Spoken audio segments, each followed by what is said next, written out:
आइए साथियों, दोस्तों, मित्रों, बहनों, आप सभी का जेके कंपटीशन सेंटर में हार्दिक स्वागत है। आज फिर आपके लिए ग्रामीण परिवेश लेकर आए हैं जो लेखपाल की परीक्षा के लिए अति महत्वपूर्ण है, अति ही उत्तम है। हर हालत में उन्हीं प्रश्नों पर फोकस किया गया है जो परीक्षा में हर हालत में आने वाले हैं। आइए साथियों, दोस्तों, मित्रों, एक बार फिर इस सीरीज को आगे बढ़ाते हुए आपको थोड़ा सा पूर्व में बता देते हैं कि हमने क्या क्या पढ़ाया था। आपको पीछे पढ़ाया था कि स्थानीय स्वशासन क्या है, इसके बारे में कल जानकारी दी थी। फिर आपको भूमापन सर्वेक्षण बताया गया था कि भूमापन सर्वेक्षण क्या होता है। जैसे कि आपको बताया था कि जरीब क्या होता है, गट्ठा क्या होता है, शाहजहानी जरीब क्या होता है और घंटा जरीब क्या होता है। शाहजहानी जरीब की लंबाई बताई थी 165 फीट होती है और आपको ये भी बताया था घंटी जरीब की लंबाई 132 फीट होती है। आपको महत्वपूर्ण मापक इकाइयां बताई थी कि 1 मिलीमीटर में कितने इंच होते हैं, 1 सेंटीमीटर में कितने मिलीमीटर होते हैं, 1 डेसीमीटर में कितने सेंटीमीटर होते हैं, 10 डेसीमीटर में कितने मीटर होते हैं, 10 मीटर में कितने डेकामीटर होते हैं, 1 मीटर में कितने गज होते हैं, 1 एकड़ में कितने वर्ग गज होते हैं। इस तरीके से आपको पूरी बात बताई थी। फिर आपको तहसीलदार की भूमिका भी बताई थी कि तहसीलदारों की जो भूमिका होती है वो क्या होती है। आपको बताया था कि पटवारी के काम का निरीक्षण करना होता है। आपको बताया था जमीन से संबंधित विवादों का वो सुनता है। आपसे बताया था कि जाति का प्रमाण पत्र बनाता है, मूल निवास का प्रमाण पत्र बनाता है, जाति प्रमाण पत्र बनाने की व्यवस्था करता है। आपको ये भी बताया था कि किसानों को उनकी जमीन से संबंधित जो कागज होते हैं उनकी कॉपी दिलवाने में मदद करता है। फिर आपको मैंने बताया था कि जो कृषि वर्ष क्या होता है, खसरा खतौनी क्या होता है, कानून गो क्या होता है, राजस्व निरीक्षक क्या होता है, राजस्व परिषद की संरचना कैसे होती है। मैंने आपको बताया था कि उसमें एक अध्यक्ष होता है, उसके नीचे 2 प्रशासनिक सदस्य होते हैं। उनका जो प्रशासनिक सदस्य हैं उनका मुख्यालय प्रयागराज में होता है। 7 न्यायिक सदस्यों का जो मुख्यालय होता है वो लखनऊ में होता है। फिर उससे नीचे मंडल आयुक्त होता है, मंडल आयुक्त के नीचे अपर मंडल आयुक्त होता है, अपर मंडल आयुक्त के नीचे जिलाधिकारी होता है, जिलाधिकारी के नीचे अपर जिलाधिकारी होता है, अपर जिलाधिकारी के नीचे उप जिलाधिकारी होता है, उप जिलाधिकारी के नीचे तहसीलदार होता है, तहसीलदार के नीचे आपका मैंने बताया था नायब तहसीलदार होता है, नायब तहसीलदार के नीचे राजस्व निरीक्षक होता है जिसे कानून को कहते हैं, और सबसे नीचे आपका लेखपाल होता है। ये सारी चीजें मैंने आपको कल बताई थी जो परीक्षा की दृष्टि से बहुत ही उत्तम है। यदि इसको आप गंभीरता से लेते हैं, पढ़ते हैं, समझते हैं, कहीं भी आपको जाने की जरूरत नहीं है। यदि इसका नोट्स आप बना लेते हैं तो समझ लीजिए आप ग्रामीण प्रशासन से संबंधित एक भी सवाल छोड़कर नहीं आएंगे। और मैं बार बार आपको बताता हूं कि इसी तरीके से आप लगे रहेंगे तो हर हालत में आपका लेखपाल बनना तय है।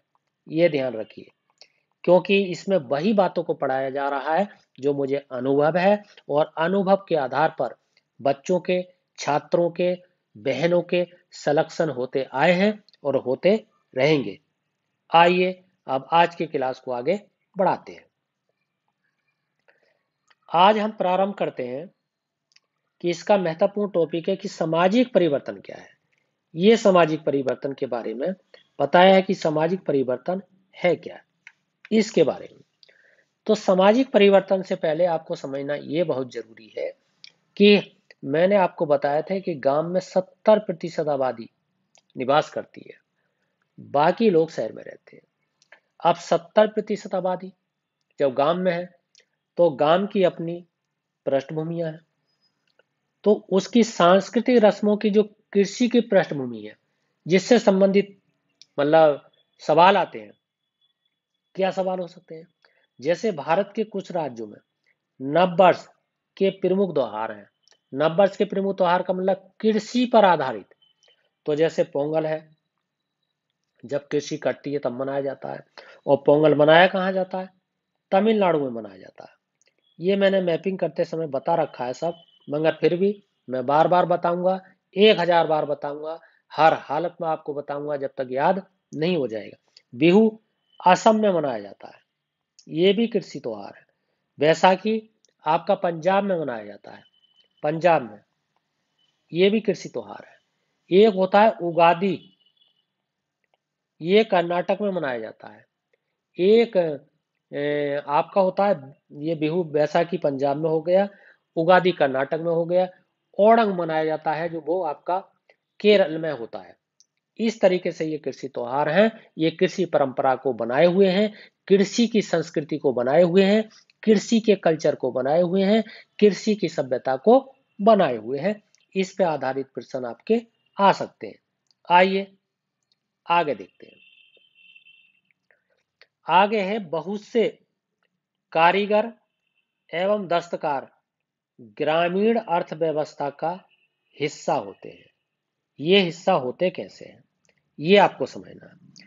जैसे कुम्हार गांव में रहते हैं, जब गांव में रहते हैं तो आपको पता है कि कुम्हार गांव में जब दीपावली होती है तो नाना प्रकार के दिए बनाते हैं और उन्हें हम दीपावली के अवसर पर उन्हें जलाते हैं। इससे उनकी आय भी निर्धारित होती है और गांव में उनका एक जीविका का साधन होता है। जुलाहे ये गांव में निवास करते हैं, लोहार गांव में निवास करते हैं, और भी कुछ हैं जैसे कि आपके खाती होते हैं, सुनार भी गांव में निवास करते हैं। अब तो काफी सुनार शहरों में भी हैं मगर ये गांव का हिस्सा होते थे। कुछ विशेषज्ञ एवं दस्तकार भी हैं। विशेषज्ञ एवं दस्तकार कौन होते हैं? जैसे कहानी सुनाने वाले गांव में होते हैं, ज्योतिषी गांव में होते हैं, पुजारी गांव में होते हैं, भिस्ती गांव में होते हैं, तेली गांव में होते हैं, खाट बुनने वाले गांव में होते हैं। इस तरीके के ये दस्तकार हैं और अपने आप में विशेषज्ञ हैं। आपसे पूछा जा सकता है कि निम्नलिखित में से गांव की संस्कृति का हिस्सा कौन सा है? निम्नलिखित में गांव में कौन कौन से दस्तकार होते हैं, गांव के विशेषज्ञ कौन कहलाते हैं? तो आपको इसी आधार पर उत्तर देना है, इन्हें आपको समझते जाना है। आइए आगे देखते हैं। आगे है स्वतंत्रता के बाद ग्रामीण समाज में परिवर्तन। क्या परिवर्तन हुआ? मजदूरी की आय में वृद्धि हुई। जब हमारा देश आजाद हुआ 15 अगस्त 1947 की बात है, उससे पहले मजदूर की जो आय थी वो जमींदारों पर निर्भर करती थी। उसके बाद में जमींदारी प्रथा खत्म हो गई और मजदूरों की आय में बढ़ोतरी हो गई। नगद भुगतान संभव। पहले अनाज दिया जाता था मजदूरी के स्थान पर, गेहूं चावल इत्यादि दिया जाता था, मगर अब नगद मजदूरी दिया जाने लगी। ये ग्रामीण समाज में परिवर्तन का एक कारक है, कारण है। और क्या है?